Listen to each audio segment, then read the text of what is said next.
आषाढीच्या वारी पांडुरंगाद्वारी भक्तिभावाची साठवण करी वारकरी वारकरी. एका दिनाचा सोहळा भरू याची डोळा होतो संप्रदाय गोळा वारकरी वारकरी. चंदनाचा टिळा मस्तकी गळा तुळशीची माळ खंडना पडो तुझ्या भक्तीस कधीही हीच एक मागणी माझ्या सावळ्या विठ्ठला माझ्या सावळ्या विठ्ठला.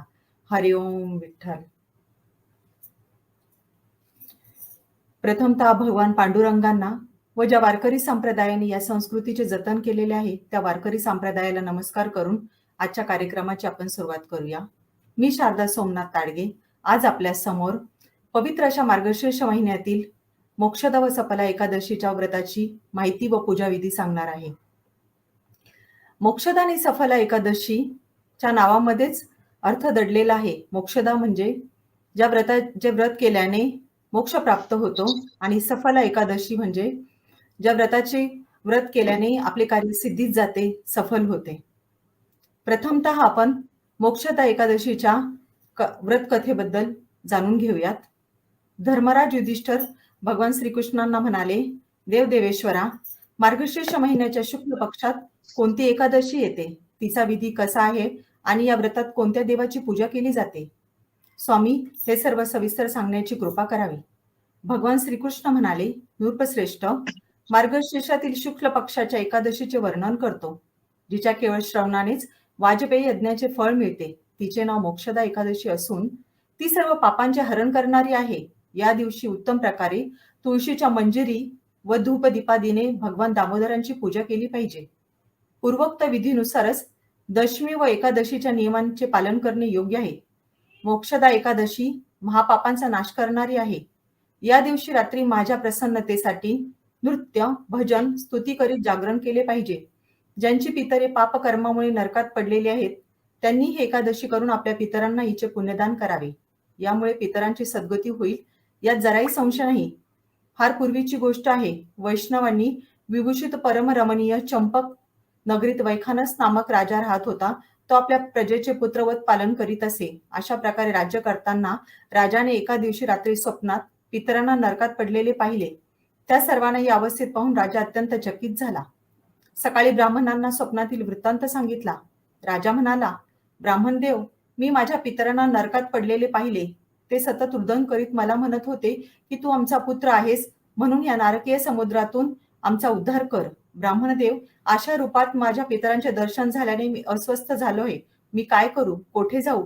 माझे हृदय भरून येत आहे. ब्राह्मणदेव, असे व्रत, असे तप सांगा, असा योग सांगा ची कृपा करा, ज्यामुळे माझ्या पितरांची नरकातून तात्काळ सुटका होईल. माझ्यासारख्या बलवान व साहसी पुत्र असूनही माझे माता पिता नरकात पडले आहे, मग अशा पुत्राचा काय लाभ? ब्राह्मण म्हणाले, राजा, येथून जवळच पर्वत मुनींचा आश्रम आहे. ते त्रिकालाज्ञ आहेत. नृपश्रेष्ठ, तुम्ही त्यांच्याकडे जावे. ब्राह्मणाचे बोलणे ऐकून वैखानस राजा त्वरित पर्वत मुनींच्या आश्रमात गेला आणि तेथे त्या मुनींचे दर्शन होताच साष्टांग नमस्कार करीत त्यांचा चरणस्पर्श केला. मुनींनी राजाच्या 7ही विभागांची विचारपूस केली. राजा म्हणाला, स्वामी, आपल्या कृपेने माझ्या राज्यातील 7ही विभाग कुशल आहेत, परंतु मी स्वप्नात पाहिले की माझी पितरे नरकात पडलेली आहेत, म्हणून कोणत्या पुण्य प्रभावाने त्यांची नरकातून सुटका होईल हे सांगण्याची कृपा करावी.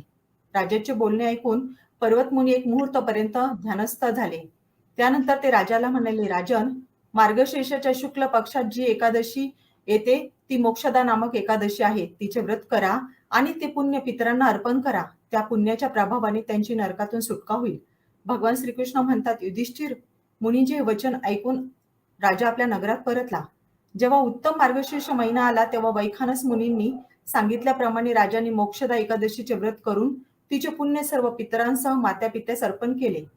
पुण्य अर्पण करताच क्षणभरात आकाशातून पुष्पवृष्टी होऊ लागली. वैखानसचे माता पिता पितरांसह नरकातून मुक्त झाले आणि आकाशात येऊन राजाला म्हणाले, मुला, तुझे कल्याण हो, असा आशीर्वाद देऊन स्वर्गात निघून गेले. राजन, जे अशा प्रकारे कल्याणमयी मोक्षदा एकादशीचे व्रत करतात ते निष्पाप होतात आणि मृत्यूनंतर त्यांना मोक्ष मिळतो. ही मोक्ष देणारी मोक्षदा एकादशी मनुष्यासाठी चिंतामणी समान सर्व मनोरथ पूर्ण करणारी आहे. हे महात्म्य वाचल्याने व ऐकल्याने वाजपेयी यज्ञाचे फळ मिळते. अशा प्रकारे आपण मोक्षदा एकादशीची व्रत कथा ऐकली. आता आपण सफला एकादशीच्या व्रत कथेबद्दल जाणून घेऊयात. धर्मराज युधिष्ठिर म्हणाले, भगवान, मार्गशीर्ष महिन्याच्या कृष्ण पक्षात कोणती एकादशी येते, तिचा विधी कसा आहे आणि त्या दिवशी कोणाची पूजा केली जाते हे सविस्तर सांगण्याची कृपा करावी. भगवान श्रीकृष्ण म्हणाले, राजेंद्र, मोठमोठ्या दक्षिणा देऊन केलेल्या यज्ञांनी मी तितका संतुष्ट होत नाही जितका एकादशी व्रत केल्याने होतो. मार्गशीर्ष महिन्याच्या कृष्ण पक्षात सफला एकादशी येते. त्या दिवशी भगवान नारायणांची विधिवत पूजा करावी. जसे नागामध्ये शेषनाग, पक्षामध्ये गरुड, देवामध्ये श्री विष्णू श्रेष्ठ आहेत, तसे सर्व व्रतामध्ये एकादशी व्रत श्रेष्ठ आहे. राजन, सफला एकादशीच्या नाममंत्रांचे उच्चारण करीत नारळ, सुपारी, म्हाळुंग, इडलिंबू, डाळिंब, आवळे, लवंग, बोरे आणि विशेषतः आंबे अर्पण करून धूपदीपाने श्रीहरींची पूजा करावी.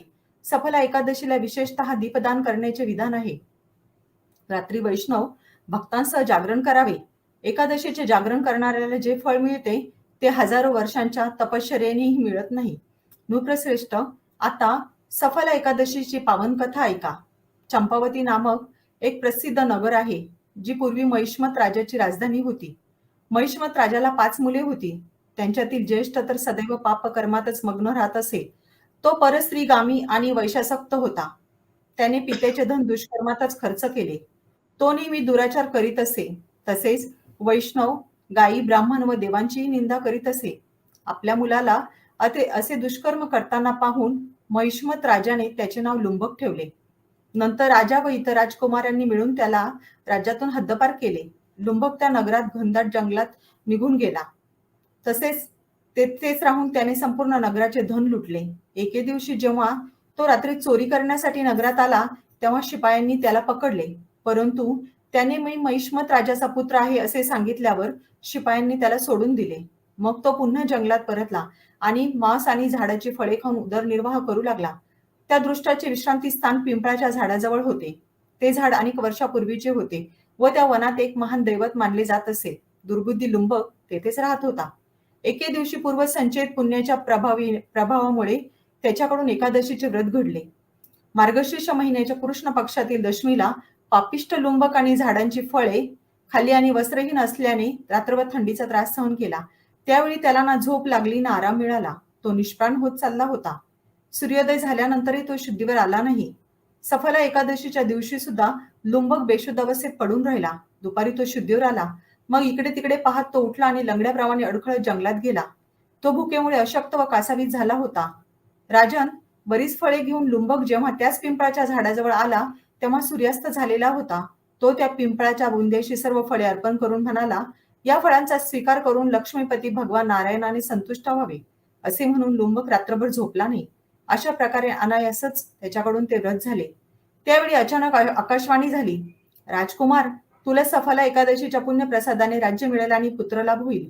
अतिउत्तम म्हणून त्याने तो वर स्वीकारला. त्यानंतर त्याला दिव्य रूप लाभले. तेव्हापासून त्याचे मन श्रीहरींच्या ठायी चढले. दिव्य आभूषणाने सुशोभित होऊन त्याने निष्कंटक राज्य प्राप्त केले आणि 15 वर्ष राज्यकारभार सांभाळला. त्यावेळी श्रीहरींच्या कृपेने त्याला पुत्रप्राप्ती झाली. त्याचे नाव त्याने मनोज्ञ ठेवले.